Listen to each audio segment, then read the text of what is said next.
आपका पढ़ाई करते थे तो अपना टाइम टेबल क्या रहा करता था? मतलब एक जी। आइडियल टाइम टेबल क्या रहना चाहिए एक स्टूडेंट के लिए? हाँ जी सर। सर, सबका अलग अलग टाइम शेड्यूल होता है। मेरा जनरली ये होता था कि रात को मैं जल्दी सो जाता हूँ। 10-11 बजे मतलब सो जाना है मेरे को।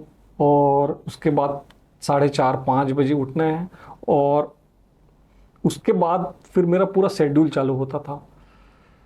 तो मैं 5 बजे उठ गया जैसे, उसके बाद से 10 बजे तक मेरे लिए टाइम है जिसमें मैं अपना डेली रूटीन का वर्क और इस बीच पढ़ाई कर सकूं।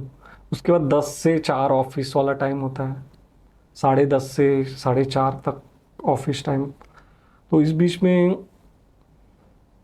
जो सुबह का टाइम होता है ना सर, आप एक तो आपको एक्सरसाइज के लिए भी आपको टाइम निकालना पड़ेगा। आप जब तक फिजिकली आप फिट नहीं हैं, आप मेंटली भी वो चीज़ डिलीवर नहीं कर पाएंगे। क्योंकि ये ना केवल आपका मेंटल टेस्ट है, ये एक्चुअल में फिजिकल टेस्ट भी है। जब वो 4 दिन का शेड्यूल में आप जब गो थ्रू होते हैं तो आपको पता चल जाता है कि कितनी मेंटल और फिजिकल टफनेस चाहिए इस पेपर।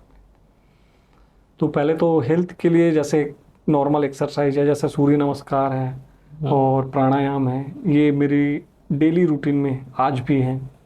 अभी तो कुछ मैं मिस कर लेता हूँ, 2-4 दिन ऐसा हो जाता है कि कभी कभी नहीं हो पाता। लेकिन जब मैं प्रिपरेशन के टाइम मेरी ये चीज़ें थी कि मैं आधा घंटा सुबह का देना है। तो 5:30 बजे से जो मेरा रूटीन चालू होता था, 5:30 से मैं 6:30 का एक शेड्यूल लेता था जिसमें मैं लैंग्वेज पढ़ता था, जिसमें हिंदी, इंग्लिश और छत्तीसगढ़ी। तो हिंदी हिंदी के लिए मैं प्रॉपर 1 घंटा देता था, जिसमें अलग अलग जो सब टॉपिक हैं उसको मैं थोड़ा थोड़ा 5 मिनट का अलग अलग स्लॉट बांट के पढ़ता था। उसके बाद इंग्लिश और छत्तीसगढ़ी, इसके लिए 40 से 45 मिनट दोनों के लिए। तो ये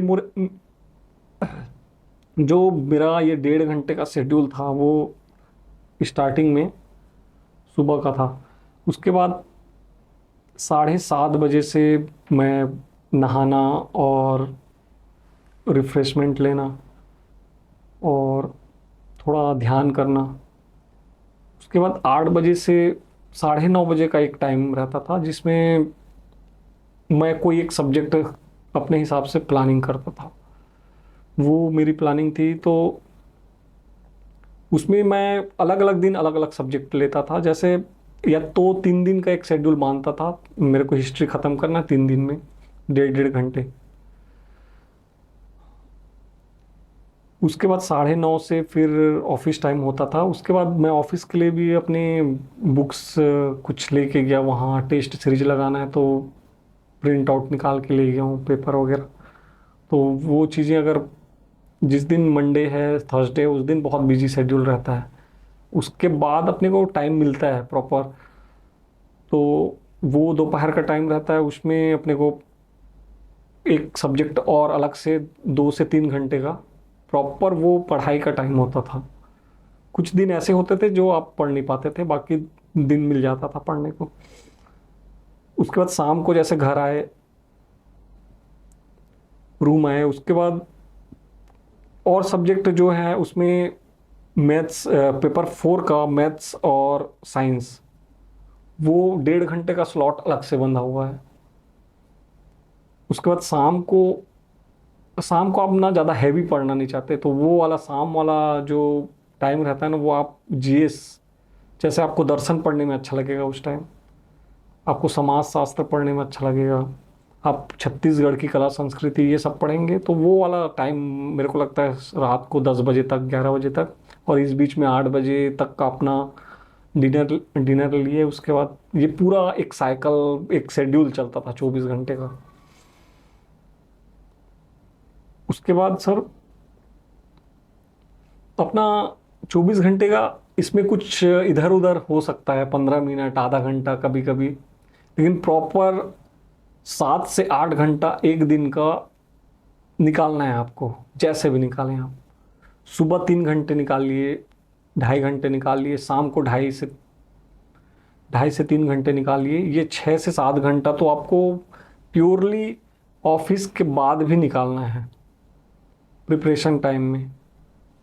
और इस बीच में आपको अपनी हेल्थ के लिए अपनी जो एक्टिविटी करनी है, अपने दोस्तों से बात करना है फ़ोन में, चाहे स्टडी मटेरियल लेने आपको मार्केट जाना है, जो भी चीज़ें करनी है वो इस बीच में आपको टाइम निकालना होता है।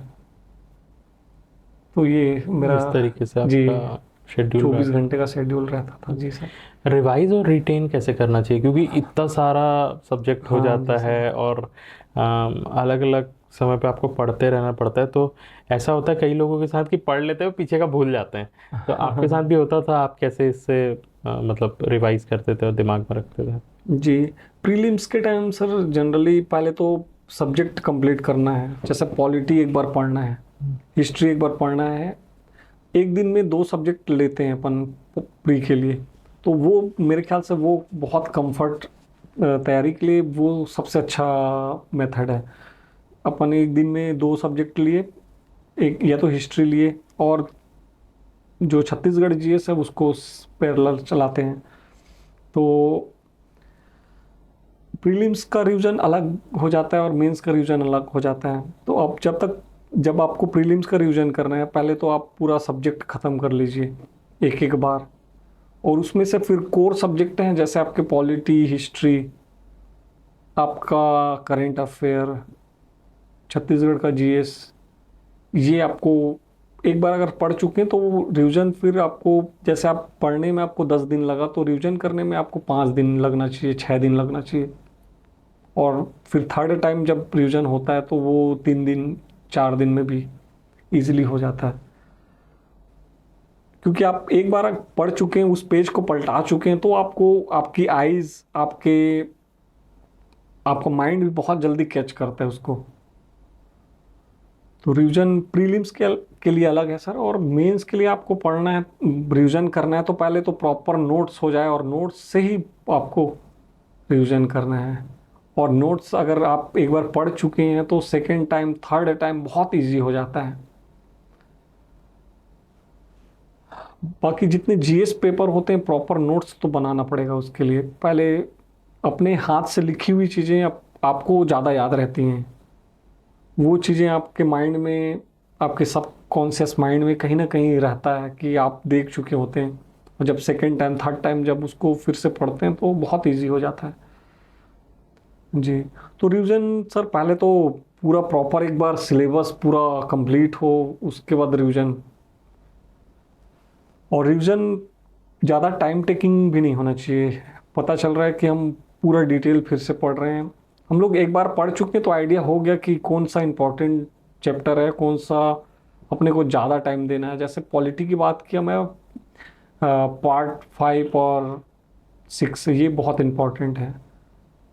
हिस्ट्री की बात किया तो मॉडर्न हिस्ट्री और वो वाला एरा जो 1857 से 1947 वाला, जो 90 साल का वो जो पीरियड है, वो बहुत इम्पोर्टेंट है।